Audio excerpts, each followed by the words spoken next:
Bueno, sí la conocían ya, ¿no? Muchos de ustedes seguramente. ¿Quiénes son la primera vez que la ven en pantalla grande? En pantalla grande, sí. Sí, no, pues es que, sí, claro, sí, por edades éramos muy jóvenes, algunos todavía no nacemos. Yo sí todavía no nazco, me faltan 3 años.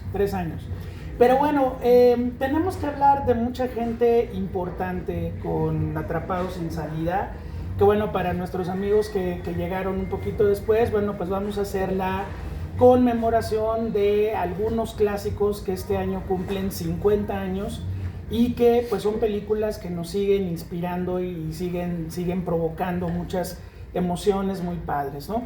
Bueno, primero hay que hablar del autor de la novela original llamado Ken Kesey, que es uno de los principales exponentes junto con Jack Kerouac y William Burroughs de lo que fue la literatura de la contracultura en los Estados Unidos a finales de los 50, principios de los 60, una generación que se opuso a los valores tradicionales de los Estados Unidos, se lanzaron a las carreteras a conocer el mundo, a conocer la América profunda y finalmente pues lograron retratos muy interesantes, desde luego ayudados con el alcohol, con ciertos estupefacientes con los que fueron experimentando también, abriendo su conciencia y viendo que había un sueño americano retorcido detrás del sueño americano tradicional que en sus novelas y en sus escritos trataron ellos de plasmar, ¿no?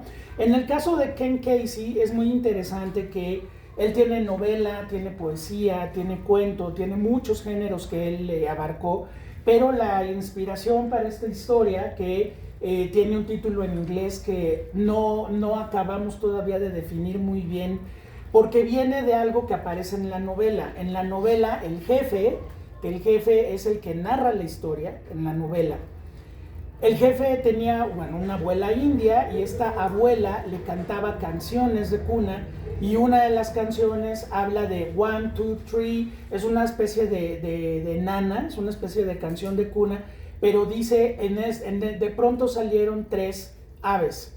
Un ave voló al norte, un ave voló al sur y una tercera voló encima del nido del cucú, que es lo que es el título original de la historia. One flew over the cuckoo's nest. Alguien voló por encima del nido del cucú. Los españoles lo resolvieron mucho más rápido, le pusieron alguien voló sobre el nido del cuco. Sin bronca, ¿no? Aquí, pues bueno, el distribuidor no se rompió la cabeza y dijo, vamos a ponerle cualquier otra cosa, y le pusieron Atrapados sin Salida, que finalmente es el título que se quedó. Bueno, Ken Kesey, en un momento de su vida, empezó a experimentar con LSD, con fines de abrir su mente, ¿no? Desde luego es una droga peligrosísima, son ácidos, es una droga química, y él pues fue experimentando de una forma completamente consciente con ello. De pronto hubo la necesidad de tener un trabajo fijo para poder sobrevivir y él entra a trabajar a una institución de enfermos mentales en Oregon. Y bueno, pues él va a cuidarlos, él es un cuidador como estos que vimos a lo largo de la película, pero imagínense un cuidador que en su trabajo se mete LSD y empieza a platicar con los enfermos, con los pacientes.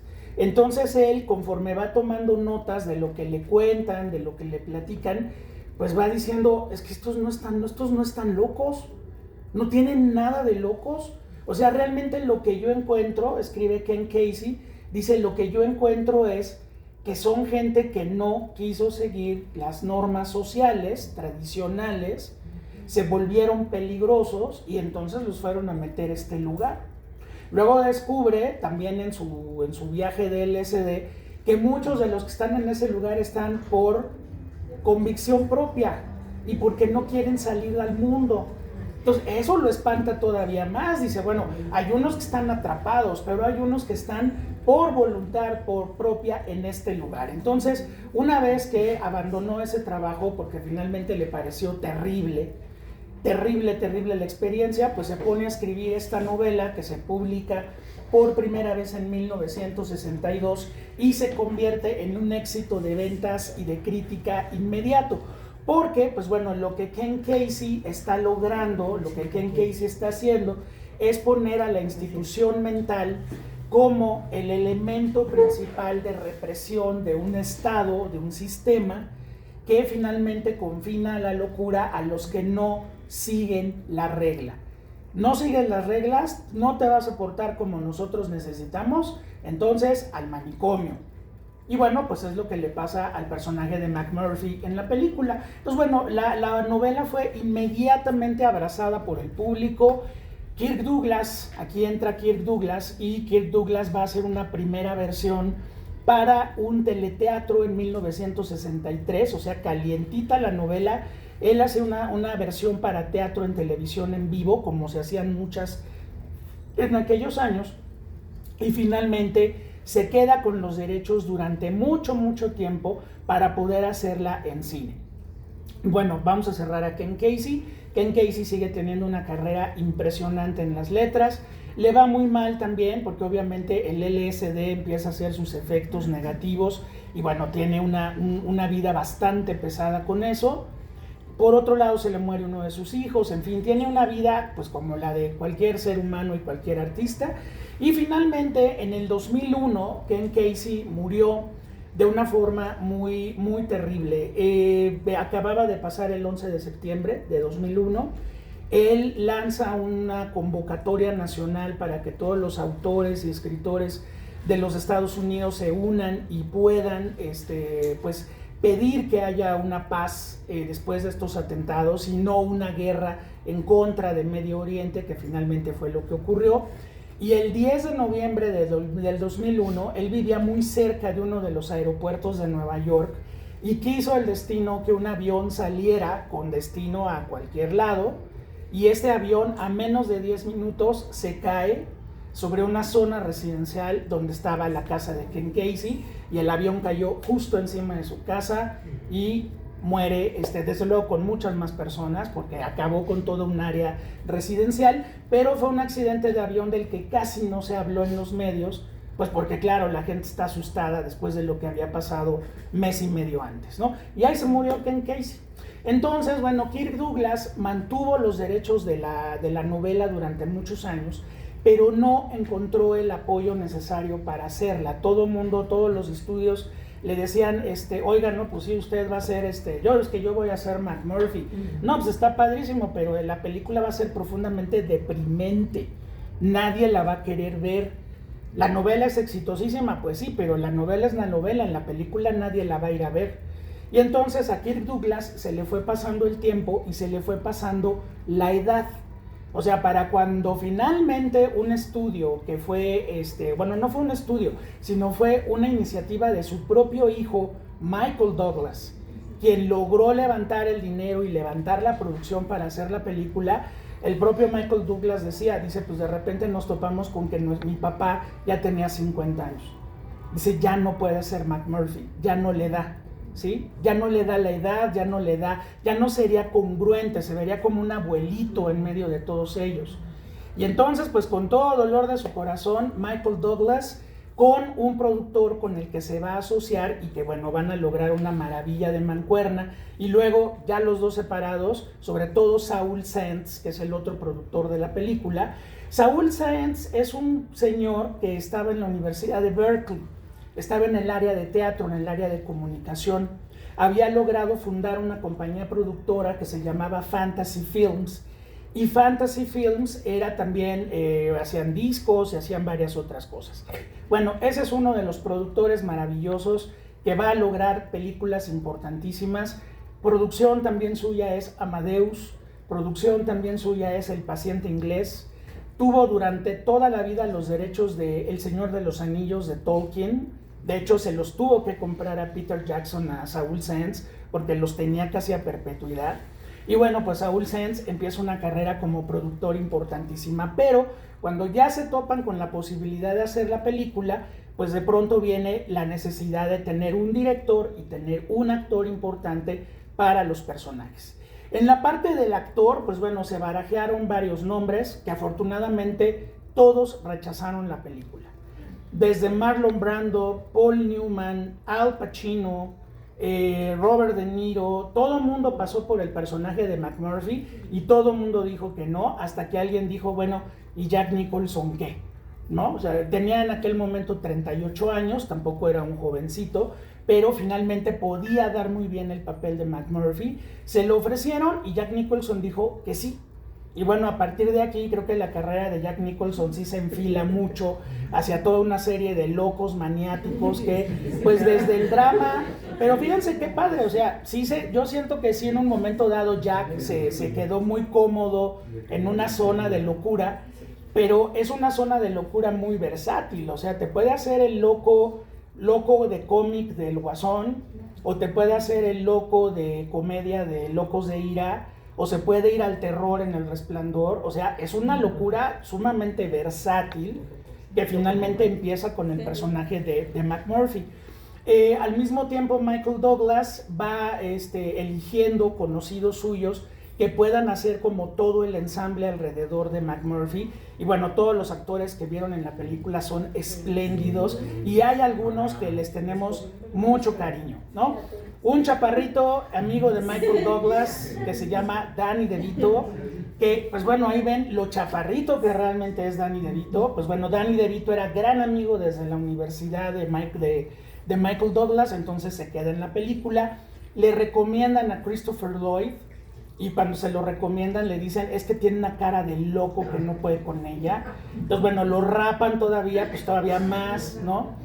Luego le recomiendan a un chavito que apenas iba saliendo de la escuela de teatro que se llama Brad Dourif, que hace el papel de Billy y que luego se va a convertir en un actor de culto, sobre todo porque se vuelve la voz original en inglés de Chucky, el muñeco diabólico. Entonces Brad Dourif ha comido de Chucky los últimos 40 años de su vida porque, pues bueno, hace un trabajo verdaderamente excepcional. Por eso no es bueno ver las películas dobladas, se pierde uno todo ese trabajo maravilloso de muchos actores. Y bueno, los demás son actores de cuadro que ya habían trabajado en muchas películas o habían hecho teatro, ¿sí? Y entonces de ahí arman eso. El Chief, Will Sampson, el actor que hace el papel del jefe, que es todo lo contrario de Danny DeVito, o sea, esto es como el desequilibrio total.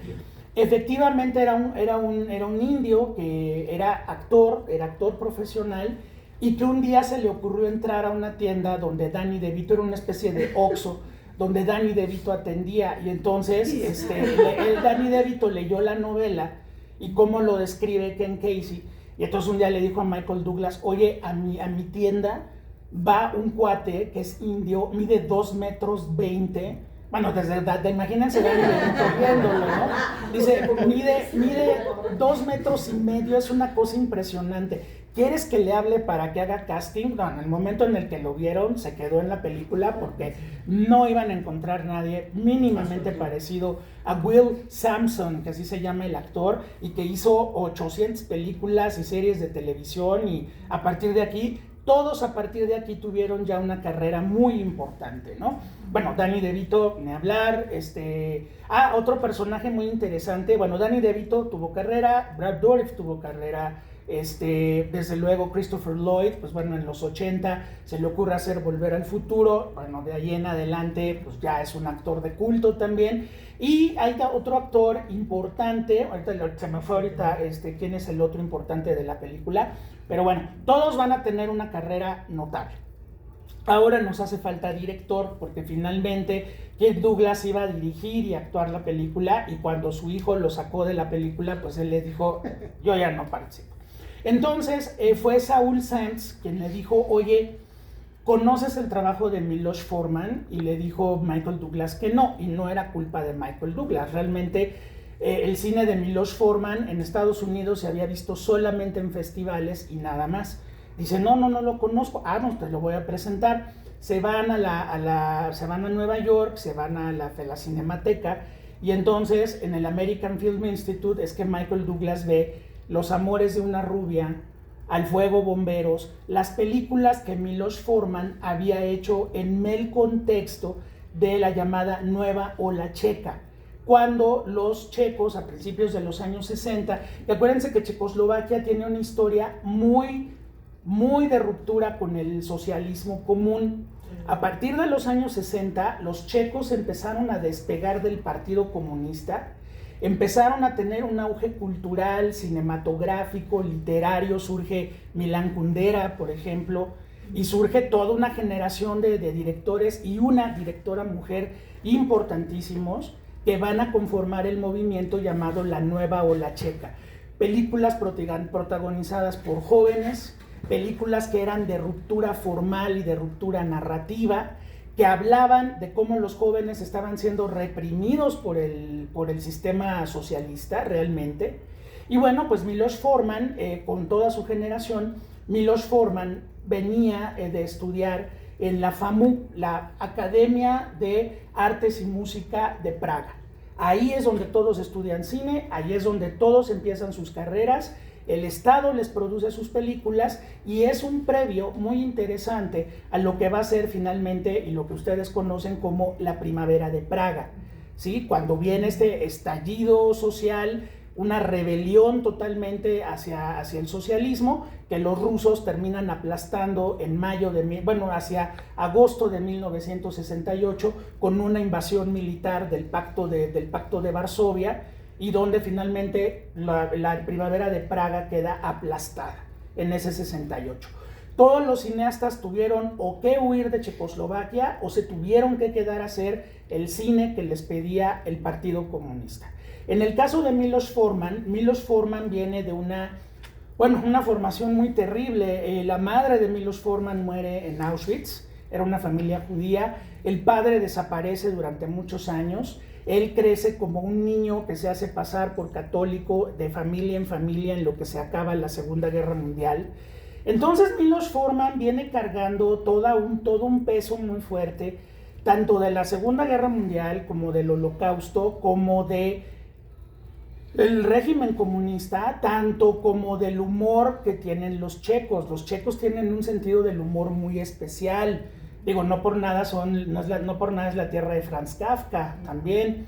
Entonces, Miloš Forman dice que cuando llegó Saúl Sáenz con la historia de Atrapados sin salida, dice, yo inmediatamente abracé la historia, dice, porque la enfermera Ratched era el Partido Comunista, y todo lo que era alrededor de la enfermera Ratched éramos nosotros, y así nos sentíamos. Si nos acostábamos con alguien, nos hacían sentir culpables. Si éramos felices, nos hacían sentir culpables. Para poder oír un programa de radio o poder oír una transmisión de fútbol, teníamos que pedir permiso. Y éramos adultos. Entonces, cuando yo leí la historia, dije, inmediatamente yo me conecto con esto, pero también con el tema de la locura. Algo importantísimo en el cine de Miloš Forman es la locura. Desde Los amores de una rubia al Fuego Bomberos, que son sus películas checas, y bueno, Amadeus empieza en un manicomio, con Salieri estando detenido, ¿sí? Hair, pues es la historia de un grupo de chavos locos, hippies, que se lanzan a vivir la era de Acuario a lo loco. También está el tema de la locura, ¿no? Entonces, bueno, Miloš Forman finalmente acepta. Miloš Forman es quien hace el casting de la enfermera Ratched. También por ahí pasó Diane Keaton, pasó Marsha Mason, pasaron todas las actrices de la época y ninguna aceptó el papel. Era una película como maldita, o sea, tenía como esa onda de que nadie la quería hacer. Y bueno, Louise Fletcher era una actriz de teatro y bueno, Miloš Forman la fue a ver en una obra, se la recomendaron. Y bueno, dice que cuando vio los ojos, bueno, el rostro, pero aquí está obviamente muy caracterizada para que sea el horror absoluto, pero en su vida normal, digo, si ustedes ven cuando gana el Oscar por esta película, pues iba arregladita con un vestido de noche y todo, y se ve como una persona normal, pero esos ojos blancos que tiene y la capacidad de ser un personaje tan gélido. Entonces dice Miloš Forman, yo en ese momento dije, ella es la enfermera Ratched. Entonces, bueno, la película se filmó en un asilo para enfermos mentales auténtico. De hecho, solamente el grupito de actores son los que son actores.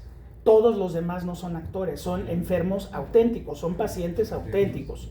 Por otra parte, pues bueno, la película tuvieron que tener un entrenamiento muy fuerte para poder hacer estas escenas, para poder no caer de ninguna forma en ridiculizar a los pacientes y en hacerlos como los loquitos que están, como el Loco Valdés, ¿no? O sea, eso que hacía el Loco Valdés, pues es una visión muy ridícula de una persona que está loca, ¿no? Entonces, bueno, aquí, y además tomando esta idea que viene de la novela y de las ideas de Ken Casey, de que estos no están locos, sino son, cada uno insignifican un caso diferente de personas o que sí tienen una enfermedad mental o que no quieren salir al mundo y por eso se refugian en el asilo, o que son personajes como McMurphy que por no seguir las reglas se convierten en personajes peligrosos y tienen que ir a dar a estos lugares, ¿no? Entonces, pues bueno, la película se filma así, la película se estrena con muchísimo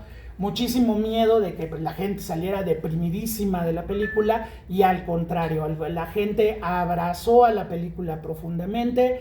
La película llega a los Golden Globes, llega a los premios BAFTA de Inglaterra, llega a los Oscar y se va a ganar en todos la quinteta perfecta de mejor guión, mejor actriz, mejor actor, mejor director. Es el primer Oscar para Milos Forman, el segundo va a ser por Amadeus, y mejor película para Michael Douglas y para Saul Sen. Se llevan 5 de 11 nominaciones que tenían, se llevan 5, y bueno, una película exitosísima. Fue la segunda película más taquillera del año, en el 75 en los Estados Unidos, después de Tiburón. O sea, imagínense, o sea, y bueno, en los Óscares pues estaban compitiendo nada menos que Barry Lyndon, Tiburón, Atrapado sin salida, y finalmente fue Atrapado sin salida la que se fue. Ahora, viéndola de nuevo, y bueno, muchos de ustedes ya la vieron por primera vez en pantalla grande, pues se darán cuenta que es una película muy elaborada y sobre todo muy centrada en los personajes. O sea, el 80% de la película son primeros planos que obviamente están expresando de una forma muy directa lo que los personajes están sintiendo, y cada uno se vuelve un caso especial, y a cada uno le vemos el rostro, los ojos, el alma. Tenemos coraje, tenemos esta sensación de libertad que de repente nos inyecta McMurphy cuando se los lleva en la lancha o cuando mete a las muchachas al manicomio, ¿no? Pero también está activo ese aparato represor que la enfermera Ratched es el brazo ejecutor, ¿no? Y bueno, cuando ya McMurphy se sale de control y no hay manera de detenerlo, no hay manera de luchar contra esa fuerza de la naturaleza, pues solo queda la lobotomía. También la película presenta 2 métodos de control mental que afortunadamente ya no se usan. Aquí, cuando la película se filmó, la lobotomía estaba prohibida desde 1967. En 67 ya se había prohibido, pero más de 150,000 personas fueron lobotomizadas nada más en los Estados Unidos. La lobotomía es una operación muy salvaje en la cual se desconecta el lóbulo temporal del resto del cerebro y la persona queda completamente mansa, ya no puede tener poder de decisión. Se hacía de una manera todavía más salvaje, la manera más rápida de hacerla, incluso se podía hacer en casa si ustedes tenían los elementos, era con un picahielo y un martillo. El picahielo tiene que entrar aproximadamente en esta zona del lagrimal, y ya que entra la punta del picahielo, le suenan y el picahielo rompía lo que tenía que romper, y ahí estaba hecho. La gente se curaba de depresión, de ansiedad, se curaba de todo realmente. Entonces lo que se ve que le hacen a McMurphy al final, pues son esto que le levantaron para desconectarle literalmente el cerebro. Las lobotomías, para cuando Atrapado sin salida, ya no se hacían. Tampoco se hacían ya los toques eléctricos. Que esa Jack Nicholson dice que fue una escena muy impresionante, porque él y Louise Fletcher, la enfermera, Milos Forman un día los llevó a ver cómo lo hacían con un paciente que estaba fuera de control. Y bueno, pues era así, ¿no? Te ponían tu guardaboca, te agarraban entre 6, 7 personas y ¡pum!, te metían una descarga que producía esas convulsiones terribles. Y bueno, dice Jack Nicholson que de repente volteó a ver a Milos Forman y Milos Forman le dijo, a ti te va a tocar una, así que tú tranquilo, fíjate bien cómo lo hacen porque a ti te va a tocar una. Entonces, bueno, la película, pues sí, cumple 50 años este año. Es una película que sigue hablando de cosas que son completamente vigentes hoy en día, ¿no? O sea, en ese momento no había redes sociales, ahora hay redes sociales que nos vigilan, ahora hay redes sociales que limitan muchas cosas. Seguimos teniendo personas que si hablan de más o no siguen las normas sociales, ahora son canceladas o ahora son bloqueadas y ahora siguen viviendo en esos términos, ¿sí? Y finalmente de lo que habla la película es de la necesidad de libertad. McMurphy es un desmadre, sí, desde luego, o sea, no es un personaje santificable en ningún momento. En la entrevista que le hacen al principio de la película, cuando recién llega al sanatorio, bueno, pues el cuate es un violador, el cuate es pacheco, el cuate es alcohólico, el cuate no le gusta trabajar, pero eso no significa todo lo que va a pasar después, ¿sí? O sea, finalmente su conducta, que es un problema más bien conductual, no amerita un sanatorio psiquiátrico. Entonces, bueno, en ese momento Ken Casey, en ese momento en los 60, ponía ese tipo de cosas en la mesa, ¿no? También, por ejemplo, todos los celadores son afroamericanos. Y hay algo muy fuerte en la novela, por ejemplo, hay en algún momento, eso no está en la película, pero en algún momento un personaje dice, y ahora ustedes les ponen un traje blanco y se sienten con el poder para golpearnos, ¿no? Cuando afuera a ustedes los golpean y hasta los linchan. Sí. Eso no está en la película, pero sí está en la novela, y claro que se tenía que mencionar. Y bueno, la enfermera Ratched es el sistema personificado, ¿no?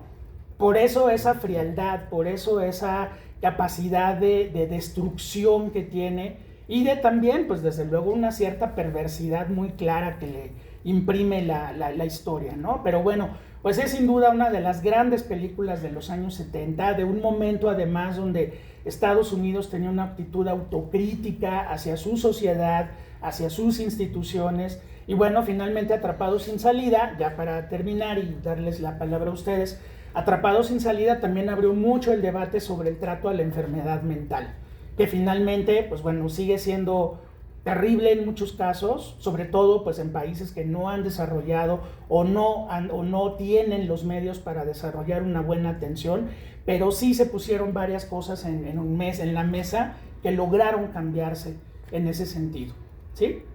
Muy bien, pues, ¿qué me pueden comentar? ¿Qué quieren comentar de la película? Adelante, vámonos. Bueno, pues el tema del tratamiento psiquiátrico ha sido muy tenebroso y salen historias verdaderamente dantescas desde lo que usted está explicando, que el sistema canaliza a la gente que de alguna manera no está de acuerdo con las reglas del status quo, pero también hay historias en las que las propias familias, cuando quieren deshacerse, sobre todo de algún pariente que tenga ciertas posibilidades de darle dinero, o generalmente son historias de los padres ya un poco grandes y que quieren desaparecerlos, entonces recurren al expediente de que los pueden meter a un hospital de asistencia psiquiátrica, ¿no? Uno de los casos que me tocó oír, aunque no lo conocí personalmente, fue el del pintor famosísimo de Lázaro Cárdenas, Michoacán, Feliciano Béjar Moncada. Hubo un momento en que él ya era famoso, tenía dinero y seguramente les negó el dinero a sus hijos. Y bueno, alguno de sus hijos o hijas exactamente lo canalizaron a uno de los hospitales psiquiátricos, y gracias a la intervención del periodista entonces famoso Paco Huerta, que lo exhibió en plaza pública, yo creo que es de los únicos de cientos de casos que se logró revertir. Y también eso se da, yo creo, porque es común, incluso en la filosofía común, saber que la línea entre la cordura y la locura es una línea muy delgada. O sea que, como decía Murphy en la película, ¿no? Bueno, cualquiera de ustedes puede andar en la calle pasando por un loco común, ¿no? Claro. Y bueno, por otro lado, lo que sí me tocó visitar personalmente por circunstancias de la vida, me hice asistente de uno de los psicólogos que estudiaba esta área, aunque ellos no es su área, pero alguien se quiso especializar, entonces me llevó de su asistente y visitamos la Castañeda. Entonces mientras él hacía sus entrevistas ahí con los otros profesionistas, yo pude tener la libertad gracias a que llevaba yo el pase de asistente de este psicólogo, y la verdad me fui para atrás porque otra vez me di cuenta que mucha gente ahí está como tratando de retraerse de su propia realidad, como lo toman como un refugio, como un lugar donde estar. Creo que aquí en la película dijo alguien ese diálogo, ¿no? Sí. Creo que la misma Rachel, ¿no? Bueno, están aquí para no sentirse solo en sus casas, porque eso, estar solo en su casa, pues es más enfermo que estar aquí como enfermo en grupo, ¿no? O sea, un rejuego ahí rarísimo. Sí. Y eso también me tocó verlo en la antigua Castañeda. Claro. Que sí había gente que sí estaba como normal, ¿no? Pero estaba ahí porque... Bueno, el chief, ¿no? Le pasa su chicle y gracias. Y todavía le pasa otro a ver si vuelve a hablar, ¿no? Y ahí dice, el juicy fruit, ¿no? Dice, o sea que tú sí oyes y hablas, dice, claro, ¿no? O sea, puede uno llegar al grado de negar el habla y el oído con tal de que no te molesten y que sigas ahí, ¿no? Bueno, a mí me tocó ver personas ahí en la Castañeda que tenían ese síndrome, ¿no? De refugiarse ahí por 100 cosas, ¿no? Claro. Y al final, pues, se logran integrar en ese ambiente y logran hacer una forma de vida que, bueno, no es lo Híjole, más pero adecuado, qué fuerte, ¿no? pero posiblemente su realidad a mí, que ellos viven es más lastimosa, ¿no? A mí tanto miedo que me da María de mi corazón cuando se queda dentro del manicomio y que finalmente se va a acabar integrando en la locura. Pero pues bueno, como ella decía, no, eso lo vine a hablar por teléfono, pelas, ahí te quedas, ¿no? Muy bien, sí, adelante, sí. Sí. Yo nada más lo quiero felicitar porque tiene Gracias. años que lo conozco a usted. Gracias. Sé toda su trayectoria y veo la hora de opinar cuando va con Leo. Gracias. Muchas gracias. Tenemos el disco duro, como dice Leo Zuckerman. Muchas gracias. Y a lo mejor algunas personas de aquí sí lo conocen, pero los que no lo conocen, estamos con la persona más conocedora, más brillante, más erudita de cinematografía. Muchas gracias.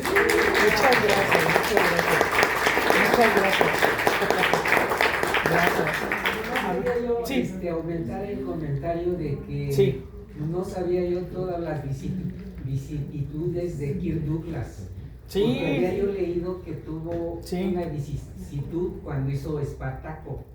Creo que él pasó a sustituir al director, que no sé si el productor lo dio de baja. No, casi corre a Kubrick de dirigir Espartaco, pero Kubrick no se dejó y Espartaco finalmente lo que luchó Kubrick fue por tener el corte final y se lo peleó a Kirk Douglas y les quedó muy mala experiencia a los dos, porque Kirk Douglas era el productor y el actor. Y en un momento dado sí hubo mucho pique con Stanley Kubrick. Bueno, yo no lo que quería recuperar es el comentario que hizo usted de que él ya no estaba apto en edad para ser de Murphy. Claro. Pero tampoco estaba apto para ser de Espartaco. Pero yo pago la película, entonces yo digo que sí. Eso es así de fácil. Aquí lo que pasó fue que él ya no produce, es su hijo. Entonces, pues bueno, y además Michael y su papá nunca tuvieron buena relación desde jovencito él. No se llevaron bien. Entonces, pues Michael Douglas le dijo, papá, ya estás muy grande y es la verdad. Y el público de los 70 ya, o sea, Espartaco fue hace 15 años, papá. Entonces ya no eres el indicado. Tiene que ser alguien de la siguiente generación. Y bueno, pues les digo, pasó Gene Hackman, pasó Al Pacino, pasó todo el mundo, y todo el mundo rechazó la película, menos Jack Nicholson, afortunadamente, ¿no? Norma. Pues yo es la primera vez que veo la película a medias. Ok, sí. Así de todo a todo, ¿no? Pero me parece muy interesante todo esto que nos dices, de que todos la rechazaron porque era muy fuerte, la historia y tal, y que le hayan logrado dar este twist, en donde evidentemente sí, sigue siendo muy fuerte, el final es terrible, pero te la pasas muerto de la risa. O sea, es un humor riquísimo, ¿no? Sí. Sobre todo para uno que tiene como cierta vena acidona, pues es como una peli muy sabrosa, ¿no? Sí. Ahora, sí, todo este tema de los trastornos mentales, bueno, es rudísimo. Y yo me acordé de dos pelis, por el ambiente me acordaba de Birdie. Ah, claro. Y sí. Pero también me acordé muy fuerte de unas publicaciones que ha hecho una conocida mía en Instagram, que es como cinéfila y tal, y puso alguna vez unas fotos de Gene Tierney, llevada por la policía así a rastras, y de ahí leí su historia y que pues por su trastorno bipolar y todo esto había sido sometida a electroshocks y que había quedado pues... Sí, claro, pues se la así, acabaron. ¿no? Se la Entonces, acabaron. ¿cómo estos tratamientos tan terribles, o sea, llegaban, arrasaban, ¿no? O sea, podía llegarle a una estrella de Hollywood, ¿no? Claro. Con un tema así. Y bueno, pues eso, al ver esta escena con Jack Nicholson, pues, me acordé mucho de esta chava. Sí. Y dices, híjole. Y pues muchas gracias por la peli. No, a ustedes, al contrario, qué bueno que vinieron. A ver, Estelita, hasta ahí arriba. Ay, bueno, yo la vi clásico, que creo que la saqué de un videocentro, fue un poste, porque nunca la vi. Sí. Entonces fue como volver a verla por primera vez. Me acordaba de detallitos, ¿no? Cuando los moja en el baño, pero muy pocos detalles. Entonces fue descubrirla. Amo a Milos Forman, amo a Jack Nicholson, pero estuve toda la película, bueno, o sea, con el mismo tema de la lobotomía. A una hermana de Kennedy, el papá, le hace la lobotomía. Sí. Porque no entraba en el esquema de la familia Kennedy, ¿no? Bueno, Don Joseph era algo especial. Tremendo. Era algo especial. También me estuve tratando de acordar al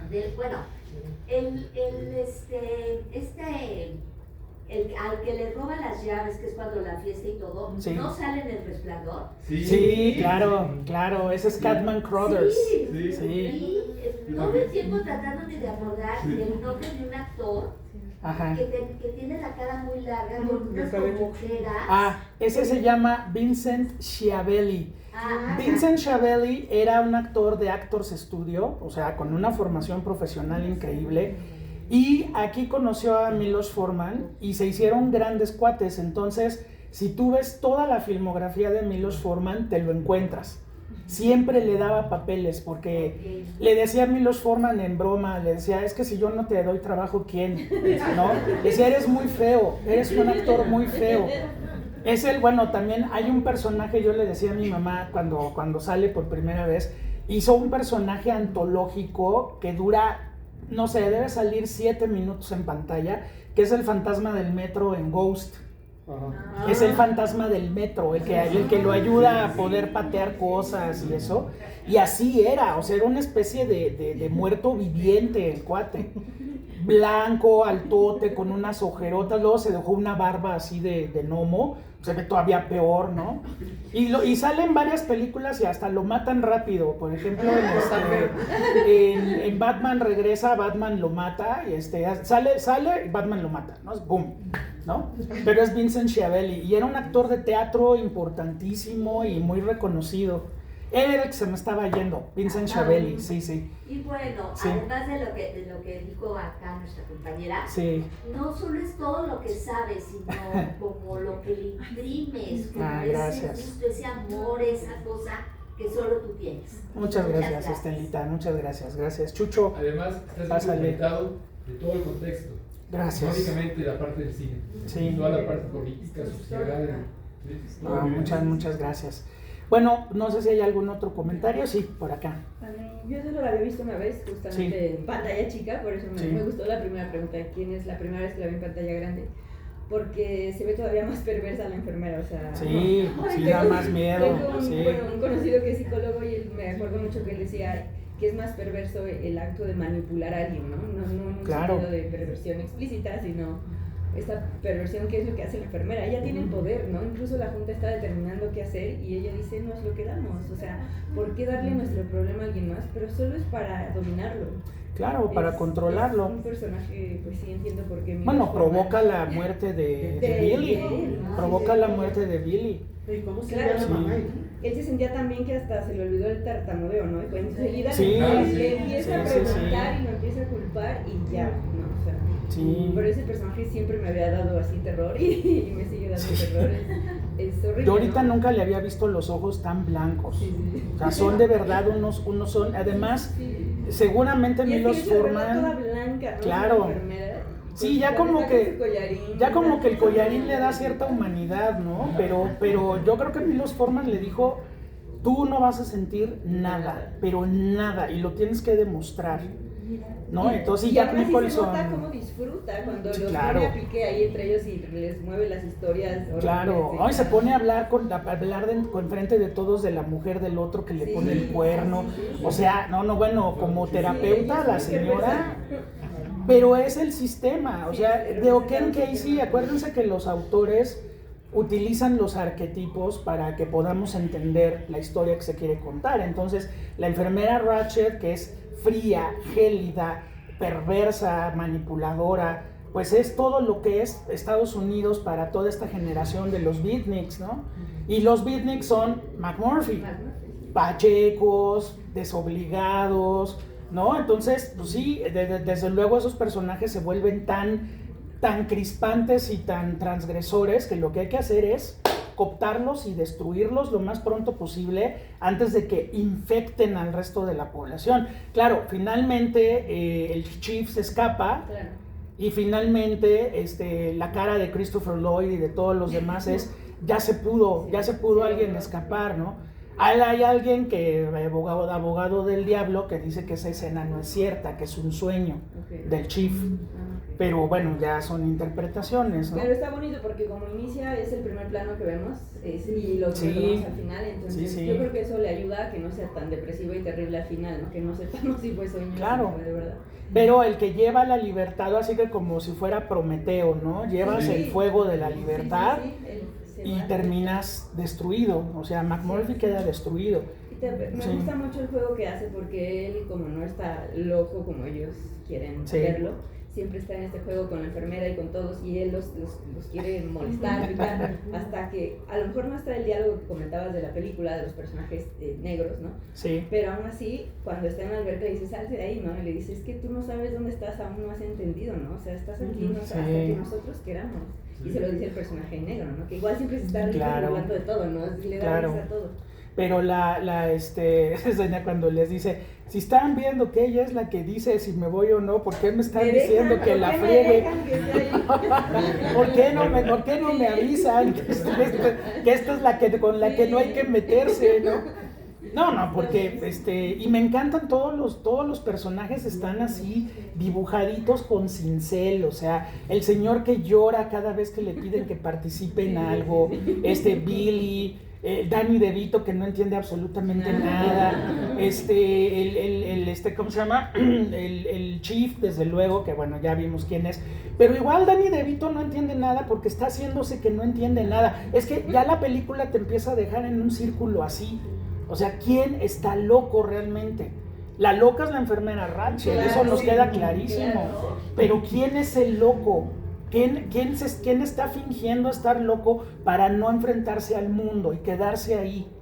Que eso es mucho peor a que te encierren, o sea, que te lleve la ambulancia y te lleve a la Castañeda es una cosa, pero que tú vayas y te entregues, ya es el colmo, ¿no? Pero bueno, finalmente estamos en los 70, estamos en el fin de la guerra de Vietnam, estamos en una sociedad americana en una crisis moral, económica, social increíble. Bueno, pues Atrapados sin salida es un síntoma de eso. Aunque la novela sea de 15 años atrás, no importa. Y ahora, 50 años después, si uno la ve y no importa, sigue siendo lo mismo. Pónganlo, si quieren no pónganlo en un hospital psiquiátrico, pónganlo en una oficina. Y esto es exactamente lo mismo. Va a haber una enfermera Ratchet, va a haber godines que se juntan, va a haber un godines que no sigue las reglas, que se come la comida de los demás del refri, que no quiere seguir las reglas y finalmente el sistema te acaba sacando, ¿no? Sí. Un comentario que puede ser un poco pesimista, sí. Pero yo vi que no es casualidad, que en la película estén casi puras cabecitas blancas. Sí. ¿Sí? Y entonces me recuerdo, bueno, y entonces a veces no es un lugar psiquiátrico, sino tu propia casa donde parece que ya no existes para los hijos porque ya tienes más de 70. Claro, es como que la sociedad, puede ser. Los hijos, como que no existen más que depende de los festejos, sí.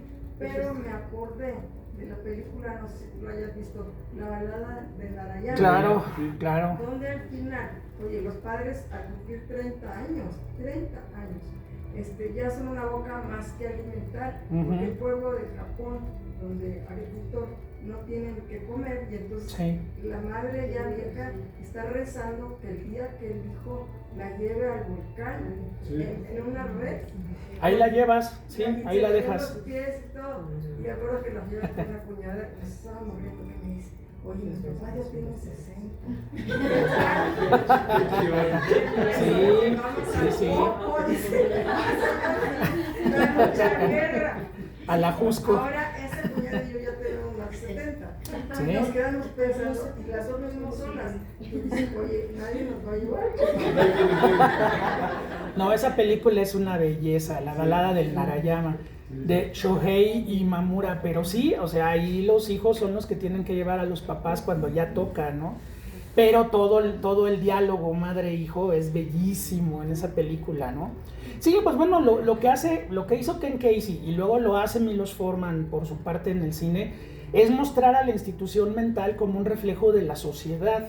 O sea, cuando vimos el Apando, ¿se acuerdan que vimos el Apando hace unos meses? Pues decíamos, o sea, lo mismo que ocurre adentro ocurre afuera, y es como, nada más es lo mismo pero con rejas. Pero el mismo sistema social de corrupción y de violencia y de crueldad y de sometimiento es exactamente el mismo afuera que adentro. La ciudad y los perros de Vargas Llosa, lo que pasa adentro del colegio militar es lo mismo que está pasando en las calles de Lima. Y aquí, pues obviamente el manicomio, que es un lugar donde Milos Forman literalmente nos encierra durante 2 horas con 20 minutos, es un reflejo de la sociedad americana de su época y de la sociedad americana per se. O sea, los gringos, bueno, ahorita qué podemos decir, ¿no? Ayer 3,000 latinos fueron atrapados como perros callejeros en las calles de Los Ángeles. O sea, ahorita Estados Unidos está entrando en una involución ideológica tremenda y casi no se les da, ¿verdad? Casi no se les da. Entonces, esto es terrible, o sea, lo que plantea la película es terrible. Y todo grupo social cae en estos mismos elementos. Entonces, por eso es tan rica la metáfora y por eso se puede adaptar a varias cosas, ¿no?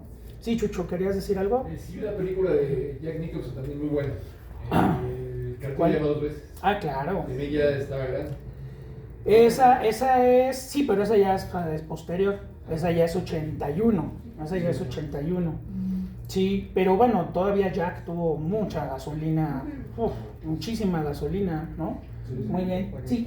A mí una escena que me llamó la atención es que cuando Jack Nicholson tiene la oportunidad de salirse, porque eso es hermoso. Sí, sí. De pronto no.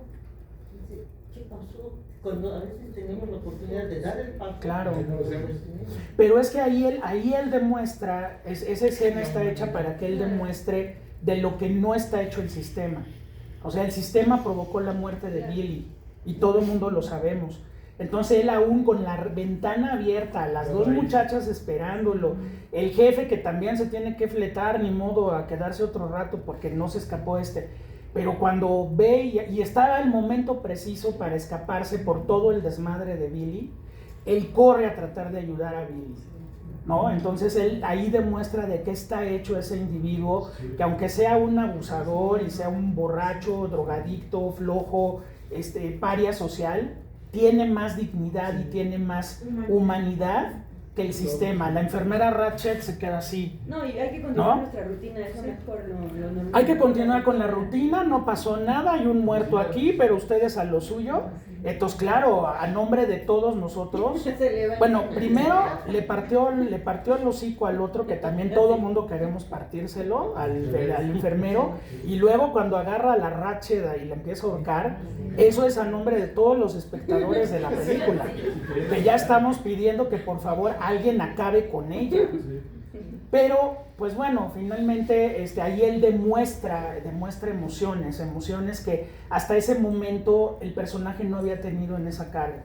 Porque finalmente él ama profundamente a Billy, pues lo inicia, le llevó una chica, Billy se inició. Claro, sí. Y era su chica, además, pero bueno, son los 70, pues, todo el mundo hay mucha libertad de amor libre todavía, ¿no? Pero ahí él demuestra que tiene mucha más humanidad que el sistema, ¿no? O sea, traten ustedes de hacer un trámite o una cuestión con el Seguro Social y se enfrentan a un tótem completamente inhumano, ¿no? Las personas como mi mamá que, pues bueno, no necesitan entender qué es un código QR, consulta este código QR. ¿Y eso qué es? ¿No? Y no hay manera humana de que nadie te explique, ¿no? Entonces, es un juego muy triste, muy feo. La película de Fox, Hágame la caridad. Hágame la caridad, sí, acaba diciendo uno eso, ¿no? Hágame la caridad. Bueno, pues continuamos con este ciclo la próxima semana. 5 de la tarde, recuérdenlo por la duración de las películas, y nos toca ver una de las películas más hermosas de la historia del cine. Vengan a verla en pantalla grande, no se les va a olvidar nunca. Vamos a ver Barry Lyndon de Stanley Kubrick. Así que aquí los esperamos, 5 de la tarde en punto, para empezar a buena hora, duran 3 horas. Acá nos vemos, muchísimas gracias. Gracias a todos.